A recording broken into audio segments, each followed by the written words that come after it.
ప్రతి ఒక్కరి నోట్ల కేసీఆర్ గారే రావాలి, కేసీఆర్ గారి ప్రభుత్వమే మంచిగున్నది అని చెప్పి ప్రతి వాళ్ళు మాట్లాడుతున్నటువంటి సందర్భం. ఒక ఎలక్షన్ ఓడిపోవచ్చు గాక, రేపు ఎలక్షన్లలో ఓటమి గెలుపు అనేది సర్వసాధారణంగా ఉంటుంది. కానీ ఈ భారతదేశం ముఖ చిత్రం మీద ఒక తెలంగాణ రాష్ట్రాన్ని ముద్రించిందంటే అది కేసీఆర్ వల్లనే సాధ్యమైందనేటువంటి విషయాన్ని చరిత్ర మరువదు, చరిత్రలో చెరిగిపోదు అని చెప్పి నేను ఈ సందర్భంగా తెలియజేస్తా ఉన్నాను. 10 సంవత్సరాలు పరిపాలన చేసిన తర్వాత ఈ అబద్ధపు వాగ్దానాలు దొంగ మాటలు చెప్పిన తర్వాత ప్రజలందరూ మోసపోయి కాంగ్రెస్కి అవకాశం ఇచ్చారు.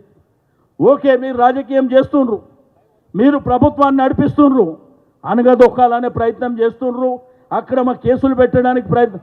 మీరు ఎన్ని చేసినా బిడ్డ 3 ఏళ్ళ తర్వాత ఉంటుందిగా మీకు, అది గుర్తుపెట్టుకోండి అని చెప్పి నేను ఈ సందర్భంగా తెలియజేస్తాను. ఎవ్వడికి ప్రభుత్వాలు శాశ్వతం కాదు.